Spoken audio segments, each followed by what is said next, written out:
كمية هونو كبرات تخطاتلتنا زي كابريمنا ميداي رومنا ميدا نفرطات سبات مزقبرو تاريخ تمكرو خون بمبال أبستفال على عودة مزلتكو عالمنا مكرات ويكا فلطات قولحات سبات مرأي كم زعينة مرات جميل هلا حبيبكم تكاتاتورنا كتسعبنا حاجزكم مرالكم كتبنا نداتا مننا نتقبروا لنا ريتو يكون حسابات كفت لبن كبر مقنا ويزلكم مدبات ويون تقربوا تلوليو ويكخون زلو كقرب زلو تلو حسابات مستقبلنا كنقرب لكم نعفون محقاس كله تكالنا هنقرب مقنا بزقات أمزي كتلت لكم فتو نتقبروا لنا مرال دما بتعمير مسكنكم عمير لي نابتي سعد مدبي زكم كحلف ساهم زلو كيل معشو دومعي نزي تحف أداليو كشيوم زنزالنها ميرون تغليو سنتين كثيركم هذه مسكن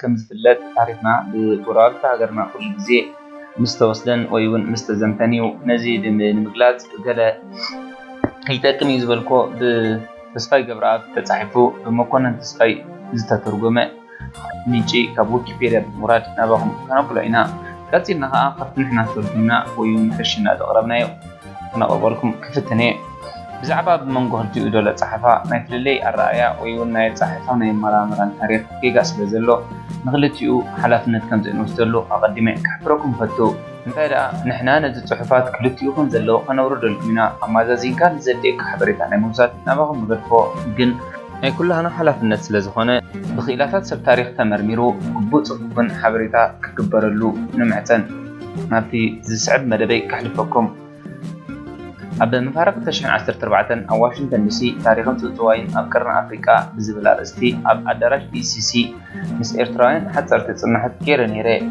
أبتي سمينار كابسترا لهم حنتي صوفيا تسمع مريم نبرت أبسال ساي معتي داغماي تراخيبنا خنا عدد كدنا بمن قدا زرع يدرس نيكروا زمدا مخنا نجيراتن ميرا بلكا زي أفريقيا قبل علي تاريخهم صنطواي كالت سور حلهم ني أفريقيا فلوطات سبات زخونه زرع يدرس حديو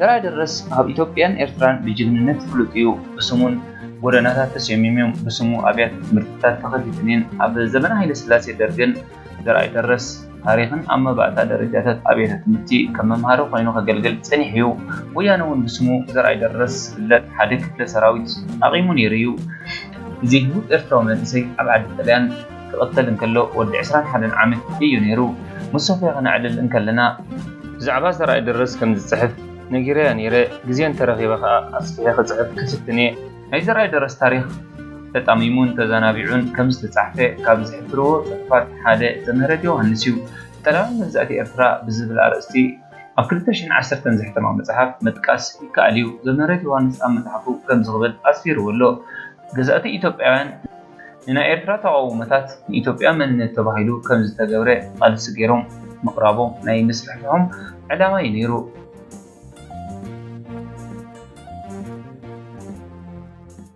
نايشين شعتم إتصالاتن شوعتن مجوز أسكودهم أبرها دنبوج تاريخ فتسامي كمون أبدي عمتتي زرع درس زفت سمونج كننت بزاتي إثيوبيان بتاخد تالي أب بروباغندا هالكم أوعي لما يوم أب حرشين شعتم إتصالاتن شوعتن أليانا يمبرع أفريقيا بزاتا استمسرت له كتام عمت أب كبر بعل أب كتام روم كتاب علم كلا زرع درس أبتبوتات ترغي بنيرو مجزات الطاليان قبل علتهم زجزقهم أحزاب تعبيتن أكاتن كان صبارو مسرعي كتصور زي كالي وحدات ألانوان بقرادي قتلو نجزاء رزقها توقيو تتحيزو أبحان تدسيت تأثيرو انكاللخاء بومت تفلي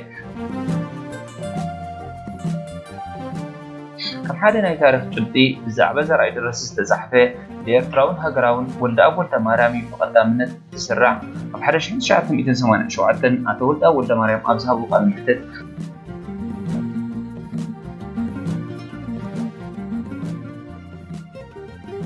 قبل علي إيطاليان زلنات الإيد مقلات نإيرترا منفسين جيجننات انكا كب نخذت إليه عبد سمناوي غازيتا زعبا زرعي درس تزحفكو بمبال قليتهم ንግዛት ኢትዮጵያ ዘርአይ ደረስ ዝፈጽሙም ናይ ጅግንነት ተግባር ኢትዮጵያውያን ዓለማ ከም ዝተፈጸመ ብሙድዳት ንፕሮፓጋንዳ ክጥቀሙሉ ተርቲኖም እዮም። ኢጣልያዊ ንግዛቲ ኣብ ኤርትራ ገጽ 417 ክሳብ 418 ናይ ዘመረ ትንታነይ ኣብ ኢትዮጵያ ካብ ዝፍለጥ ታሪኻት ዘርአይ ደረስ ዝተፈለዩ ልክዕዩ ታሪክ ዘርአይ ደረስ ከም ናይ ኣቡነ ተክለ ሃይማኖት ከም ቀዳማይ ምኒልክ ታሪክ ሙህዞን ዝተሓወሱ ናይ ጥንታዊ ድርሰታትን ከም ዝኾነ ሓቂ እዩ። ኣብ ኢትዮጵያ ብሰፊሑ ዝእመነሉ ዘርአይ ደረስ ኣብ ሮም ክብረ በዓል ተቆጢዑ ጻዕዱን ዝዘልዘለሉ ምኽንያት ቀጠልያ ብጫ ወይ ቀይሕ ሕብሪ ናይ ኢትዮጵያ ባንዴራ ክትርገጽ ስለ ዝረኣያ ኣይነበረን።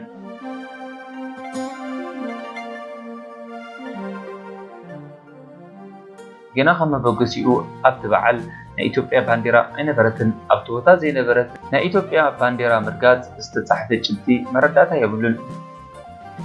ብዛዕባ ምርጋጽ ባንዴራ ዝዘንቱ ጽንጽዋይ ኣብ ናይ ኢትዮጵያ ናይ መባእታ ኣብያተ ትምህርትታት መምሃሪ መጽሓፍ ጥራይ ሰፊሩ ዝርከብ። ነቲ ናይ መምሃሪ እንዳንበበ ዝዓበየ ወለዶ ናይ ዘርአይ ደረስ ዝተጣመመ ታሪክ ወይ ብስሙ ዝተጻሕፈ ጽንጽዋያት ከም ሓቀኛ ታሪክ ኣሚኑ ቀጺል እዩ። ኣብ ሎሚ ደው ኢልና ነቲ ግዜ ክንግንዘቦ እንከለና ኣብ ውሽጢ ስምዒት ዘርአይ ደረስ ብዛዕባ ኢትዮጵያውን ናይ ኢትዮጵያዊ ባንዴራን ክህሉ ዝኽእል ናይ ምግንዛብ ልቦና ኣይነበረን።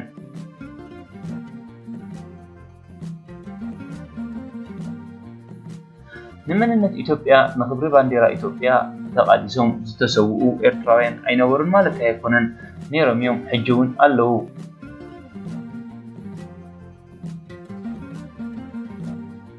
ገለ ካብ ዝሞቱ ውሑዳት ሬንሱ ተኣዛዝ ትወድድ ኣስፋሃ ምልዑብድ ዲሜጥሮስን ኮሎኔል ብሽኡን ቃሲ ከኣል ብሂወት ካብ ዘለዉ ከዓኒ ብውሕዱ በረኸት ስምዖን ድምፃዊ ዓብዱ ኪያር ኣለዉ።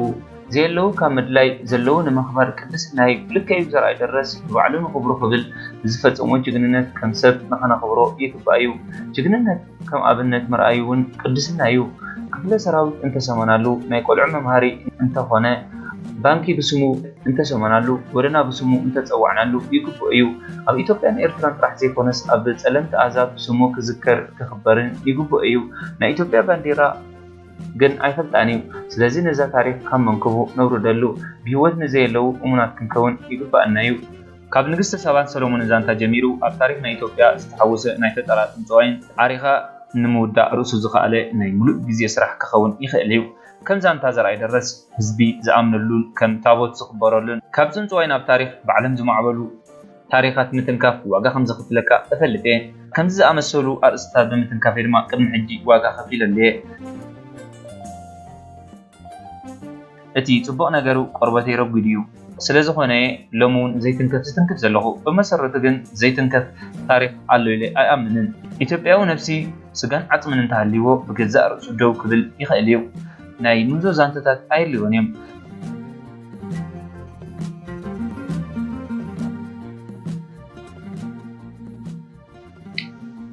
ናይ ብሓቂ ዝተለወጡ ናይ ፈጠራ ታሪኻት ምትንካፍ ወይ ምቕንጣጥ ንህልውና ኢትዮጵያ ኣስጋኢ ክኸውን ኣይክእልን እዩ። ልክዕ ጥንፅዋያት ካብ ሓቀኛ ታሪክ ናይ ምፍላይ ስራሕ ቅድም ኢሉ ብሓደ ሓደ ምሁራት ታሪክ ምፍታኑ ኣይተረፈን። ካብዞም ፈተናታት ዕዉት ስራሕ ዝሰርሐ ሓደ ታወርዋሚ ይመስለኒ። ናይ ወገና ድርሰታትን ናይ ታሪክ ሓቅታትን ብዝብል ኣርእስቲ ብኣቆፃፅራ ገጽ ኣብ 2006 ዓ.ም ዝተሓትመ 660 ገጽ ዝሓዘ መጽሓፍ ዘንበበ ሰብ ጸሓፍቲ ታሪክ ክሳብ ክንደይ ከም ዝተፃወተልና ብቐሊሉ ምስትውዓል ይከኣል።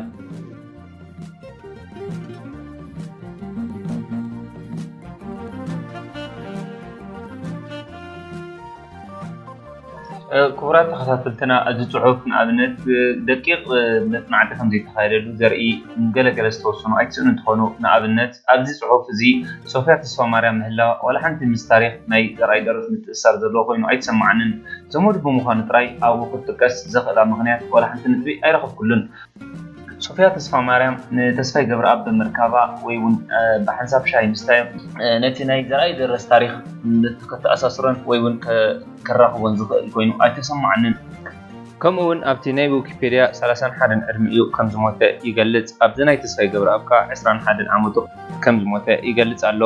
ምናልባት ነቲ ናይ ዊኪፔድያ ትክክል ኮይኑ ይስማዓኒ ማለት እቲ ብእንግሊዝ ሰፊሩ ዘሎ ብ1914 كم استولد بحرش 1945 كم زموته يقلص على ምናልባት ትክክል ክኸውን ይኽእል እዩ ዝበልኮ እስ እዩ ኣብቲ ግን ዝኾነ ንጹር ዓመተ ምህረት ዝተቐመጠ ወይ ብጀካን ዕድሚኡ ዝገልጽ ካልእ ዘቐመጦ ኣይረኸብኩን። ተስፋይ ገብረኣብ ከም ዝበሎ ንሱ ኣብቲ ንታሪክ ክፈጽሕ ከሎ ብዙሕ ምፍርራሕ ከም ዝመጾ ወይ እውን ቆርቦት ረጒድ ምዃኑ ገሊጽልና ኣሎ። ኣብዚ ናይ ጽሑፍ ሓይሊ ግን ብጀካ ከም ምትርጓም ካብቲ ናይ ዘምህረት ዮሃንስ ኮት ካብ ምግባር ዝኾነ ዝወሰዶ ስጉምቲ መጽናዕቲ እውን ኣሎ ክብል ኣይክእልን እየ። የተኸፈራረቑ ዝኽእሉ ከምኡ ስለ ዝበለ ጥራይ እንተኾይኑ ግን ብዓብይኡ ዘምህረት ዮሃንስ ስለ ዘሎ ንዕኡ ክብሎ ዶ ኣይመቐለሎምን ይብል። ኣብ ኤርትራ ብዛዕባ ናይ ዘምህረት ዮሃንስ መጽሓፍ እውን ክንድቲ ጥልቕ ምስ ትሪኦ እታ መጽሓፍ ብብዙሓት ጸሓፍቲ ናይ ታሪክ ወይ እውን ገምገምቲ ሃየስቲ ናይ ስነ ጽሑፍ ብዙሕ ጉድለትን ብዙሕ ጸገማትን ከም ዘለዋ ናይ ታሪክ ጌጋታት ከም ዘለዋ ብዙሕ ህዝቢ ንዓ ኣርዩ ኣንቢቡ ክጠፍእ ከም ዝኽእል ሓደ ገምገምቲ እውን እዛ መጽሓፍ ንዘምህረት ዮሃንስ ትሑት ዓቕሙ ኣጉሊሓ ዘርኣየቶ መጽሓፍ ክብሉ ገምጊሞም እዮም። ከም ዝፍለጥ ተስፋይ ገብረኣብ እንተኾነ ብብዙሓት ኤርትራውያን ኣብ ናይ ታሪክ ጉዳይ ብዙሕ ይሕመዩ። ሓደ ግዜ ናይ ኢትዮጵያዊ ተረጋጋፂ ክኸውን ይደሊ፣ ሓደ ግዜ ከዓኒ ናይ ኤርትራዊ ተረጋጋፂ ክኸውን ይደሊ። ስለዚ ከዓ ነዚ ታሪክ ብጥንቃቐ ክትርእይዎ ኣለኩም ወይ እውን መወከስታትን ካልእን ክትውስለኩም ዝበልኩኹም። ምክንያቱ ታሪክ ኣብ ክልተ ስምዒት ተቐርቂብካ ዝመርመር ነገር ዘይኮነስ ብጣዕሚ ጥልቀት ዘድልዮ ወይ እውን ጥንቃቐ ዘድልዮ ጉዳይ ዝሓዘ ኣርእስቲ ኮይኑ ይስማዓኒ እምበር ከስ ነዞም ኣብ ታሪክ ዝፅሑፉ ዘለዉ ጥንቃቐ ዘለዎ ክፅሕፉ ወይ እውን ጥልቀት ዘለዎ ምርምር ከካይዱ ኢላቦ ክቡራት ተኸታተልትና እዚ ኣነ ዝገኩም ዘለኹ ርእቶ ናይ ውልቂ ወይ ከዓኒ ናተይ ናይ ሚኬለ ውልቃዊ ርእቶ ምዃነይ ከብርሃልኩም ይደሊ። ሓቢርኩምና ስለ ዘለኹም ካብ ልቢ ከመስግነኩም ይደሊ።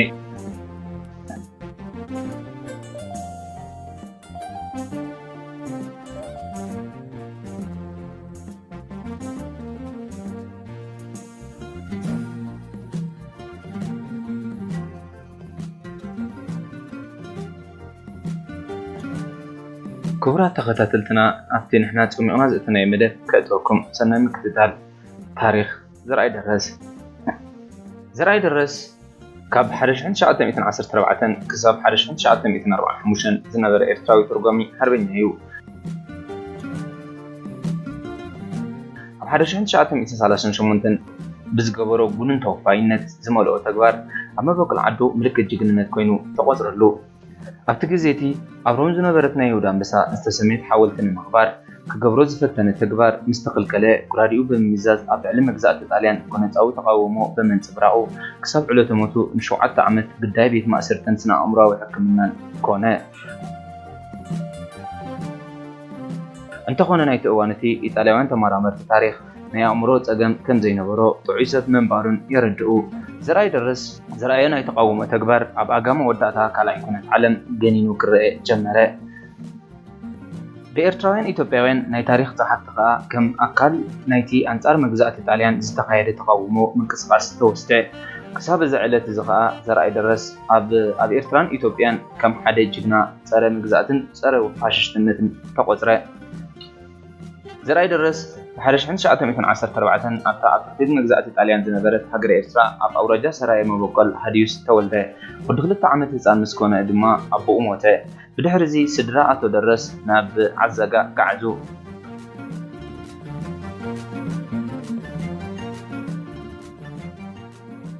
ናይ ትምህርቲ ግዚኡ ምስ ኣኸለ እምነት ካቶሊካዊ ቤተክርስትያን ተቐቢሉ ኣብ ከተማ ሰገኒታ በትርከብ ኣሕዋት ካፑቺኒ ካልኦት ናይ ጣልያን መግዛእታውያን ሃይማኖታውያን ቤት ትምህርትታት ክመሃር ጀመረ። እዚ ምክንያት ቋንቋ ጣልያን ብምልክት ክዛረብ ይተጸገመን። ትምህርቲ ገዲፉ ከዓ ኣብ ራማ ትበሃል ምስ ኤርትራ እትዳወብ ናይ ኢትዮጵያ ከተማ ከም ተርጓሚ ኮይኑ ክሰርሕ ጀመረ። ብ6 ጥቅምቲ 1936 ዘርኣይ ናብቲ ደቂ ሃገር ምስ ጣልያናውያን ዝኾነ ዓይነት ምትሕንፋት ፀወታዊ ዝምድና ከይህልዎም ዝፈልክል ጽሑፍ ዘቕረበ ኣሰናዳኢ እታ ኮረሬ ኤሪትሪዮ እትፍለጥ ኢጣልያዊት ጋዜጣ ደብዳቤ ጸሓፈ። ንደቂ ዓዱ ብምውካል ከዓ ከም ዝኽብል ጸሓፈ። እዞም ሕጂ ክትርእይዎም መጽልዮምኩም ዘለዉ ደቀባት ግዳይ ጣልያናውያን ምዃኖም ብኹርዓት ክቕበሉ ዝጸንሑ እዮም። ኣብ ሊብያን ሶማልን ኣብ ቀረባ ግዜ ከዓ ኣንጻር ግዝኣት መሬቶም ኣብ ዝገበርዎ ኩናት በኣካሎም ዋልታ ኮይኖም ህይወቶም ወፊዮም ኢልኩም እዮም። ኣብ ርእስዮም ክትነግሱ ዝኽኣልኩም ከዓ ብናቶም ድጋፍ እዩ እንተበልኩ ምግናን ከም ዘይኮነ ባዕለይ ክረጋግፀልካ ፍቱ ብምባል ከም ጸሓፈ ይፍለጥ። زرأي إيطاليا قرم مخلو بحدش عند شعات 1937 تمرعيو كم زنبرة ينقر بعصر شعات مقابيت شحن شعات 1937 كلت إرتراويان أبرستي أبدزي وكيل نقص طاليان أم مبرق أفريقيا إثيوبيا أبتعتي جزءات طاليان مسأتوت أغلالي أم حداري شواز نبرة رولاندو فكرازياني سيعود فتنا قتلت أكايدو كموتو يتدما أبتعتي فقط فيرلاويت وانا صحفي غودو كارترس سيفل إيطالياوين أبالات سراويت بلاك شيرت زفلت حوسي وتهدراو حيلن أب أديس أبابا نسلست معات زغطلة دماوين حين مفداي قتلت أكايدو إذا أشحت إثيوبياوين زغطلت معلتي جاملاو هلكيت لكاتيت 12 إفشافا لكاتيت 12 تباهيلا تذكر ኣብዚ ግዜ እዚ ከዓ ብዙሓት ጸለውቲ ክኾኑ ክእልዮም ተባሂሎም ዝተጠርጠሩ ናይ ኣምሓራ ተወላዶ ተኣስሩ ካብዚኦም 400 ከዓ ናብ ጣልያን ተላኣኹ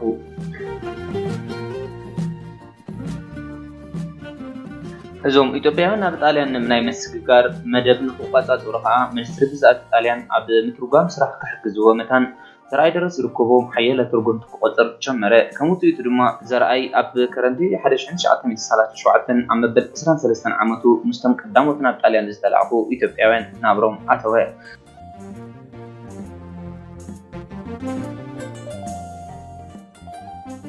ኣብ ርእሲ ከተማ ጣልያን ኣብ ዝነበሮ ጽልምት ከዓ ናይቲ ካብ ኢትዮጵያ ዝፍኖ ዝነበረ መግዛእታዊ ዜናታት ብቐረባ ንኽከታተሉ ዕድል ረኸበ ተግባር ገዛእቲ ኣዝዩ የባሰጭዎ ብምንባሩ ሓደ ግዜ ነቲ ብቋንቋ ጣልያን ካብ ኢትዮጵያ ዝመጽእ ዝነበረ ዜናታት ተርጊሙ ናብ ራእሲ ምድሪ ሓበሻ ለኣኾ ብ15 ሰነ 1938 ናብ ትውልዲ ዓዲ ዝምለሰሉ ግዜ ኣብ ምቕራቡ ኣብ እዋን ምሳሕ ናብ ልዕልቲ ፒዲሞንት ቫይሎ ባይሮድ ኣብ ዝኸደሉ ዝነበረ ግዜ ንሓወልቲ ናይቲ ናይ ይሁዳ ቅሳ ኣኽብሮት ብምሃቡ እታ ቅርጻ ብፋሽስታዊ ስርዓት ጣልያን ብስም ኩናት ዝዓነወ ብ1935 ናብ ሮም መጽያ ኣብ ትሕቲ ሓወልቲ ጣልያናውያን ሰማዕታት ኩናት ደጓዓሊ ተቐሚጣ ነበረት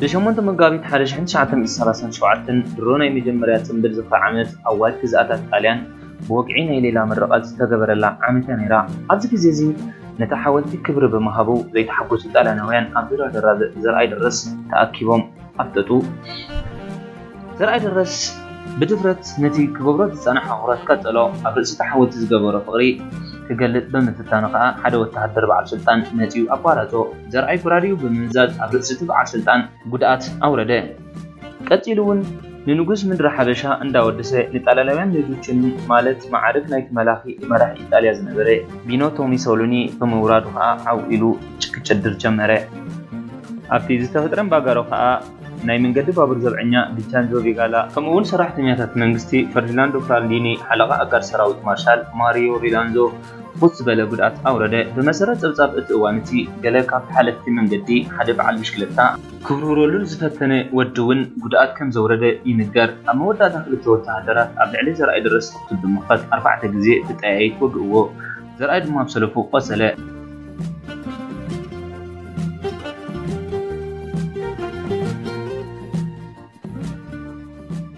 ውልቀ መላኺ ቢኒቶ ሙሶሊኒ ምነቶም ኣብ ኢትዮጵያ ሒዞም ዝነበረ ሸማምንቲ ብፖለቲካዊ ምኽንያት ቀስ ብቐስ ናብ ዓዶም ክመልሶም መዲቡ እኳ እንተነበረ ብዛዕባ ዘርኣይ ደረስ ምስ ሰምዐ ግን ድሒሩ ብኻልእ ምኽንያት እኳ እንተተዳነጎየ ብቁጥዒ ኣብ ሓፂር ግዜ ናብ ዓዶም ክመልሶም ኣዚዙ ነበረ ሰበስልጣን ኢጣልያ ጅግንነት ተግባር ዘርኣይ ደረስ ከም ሓደ ናይ ኣእምሮ ፀገም ዘለዎ ሰብ ተግባር ንምምሳል ንዘርኣይ ኣሲሮም ናብ ኢምበርቶ ፖሊክሊኒክ ሕክምና ሰዲዶሞ ነይሮም እዮም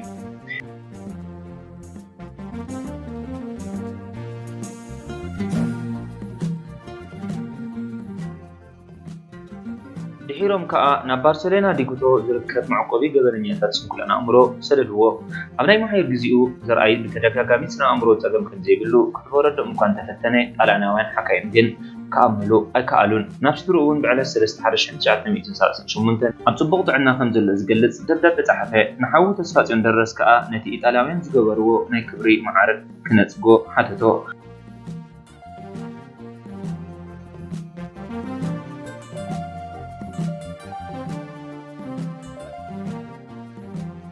ብዛዕባ እዚ ኢጣልያውያን ጸሓፍቲ ታሪክ ከም በዓል ኣሌክሳንድሮ ቱሪዚ እተን ገዲፎን ዝኸደ ውሑዳት ደብዳቤታት ናይ ኣእምሮ ፀገም ከም ዘይነበሮ ጥዑይ ምንባሩን መርኣይ የን ይብሉ 7 ዓመታት ድሕሪ ምእሳር ከዓ ብ6 ሓምለ 1945 ኣብ 31 ዕድሚኡ ዓረፈ።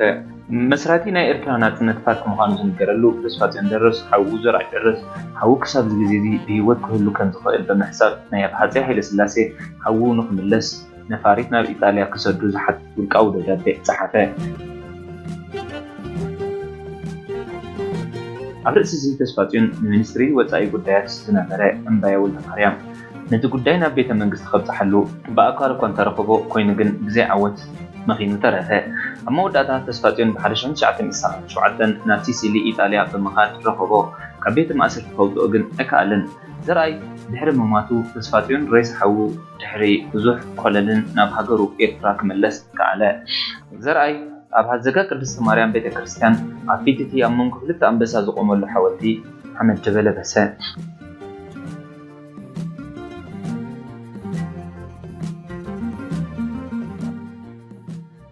ኣብ መፈጸምታ ካልኣይ ኩነት ዓለም ታሪክ ዘርኣይ ደረስ ንጽምብል ተቃውሞ ጸረ መግዛእቲ እንደገና ከጸሓፍን ድራማ ክስራሐሉን ክድረፈሉን ጀመረ። ዘርኣይ ድማ ጅግና ምንቅስቓስ ጸረ ፋሽስት ኮነ። ሓወልቲ ናይ ይሁዳ ኣንበሳ ኣብ ኢትዮጵያ ምስ ተመልሰት ኣብ ዝተገብረ ስነ ስርዓት ሃፀይ ሃይለስላሴ ናይ ዘርኣይ ደረስ ሓርበኛታዊ ተግባር ከም ዝተዘከረ ይንገር።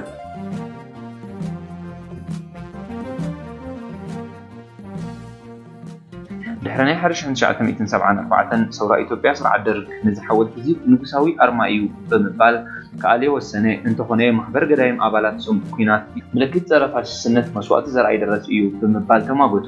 ደርጊ ድማ በዚ ተሰማሚዑ ነዚ ናይ ሎሚ ኣብ ኣዲስ ኣበባ ለታር ዝፍለጥ መደበር መንገዲ ባቡር ተኺሉ ዝርከብ ሓወልቲ ክዕቀብ ወሰነ። ክሳብ ሕጂ እውን እቲ ሓወልቲ ተዓቂቡ ይርከብ።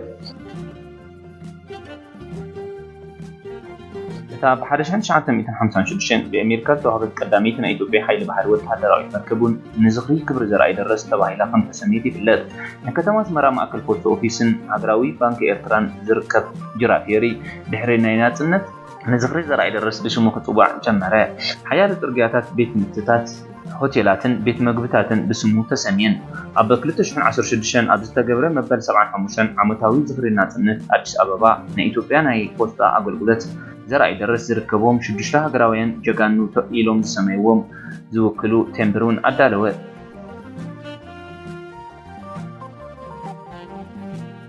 እዚ ምዝማት ታሪክ ኤርትራ ብኢትዮጵያውያን ሕጂውን ይቕፅል ከም ዘሎ እዩ ዘመላኽት። ፊልምና መለ ድማ ንጉዱሳት ጸሓፍቲ ታሪክ ተጣበቕቲ መሰላት ኤርትራን ወይ እውን ዝምልከቶም ኣካላት ንታሪክናን መሰላትናን ውርሻናን ናይ ምርኻብ ምስግጋርን እጃሞም ከበርክቱ ተተሓሳስብ።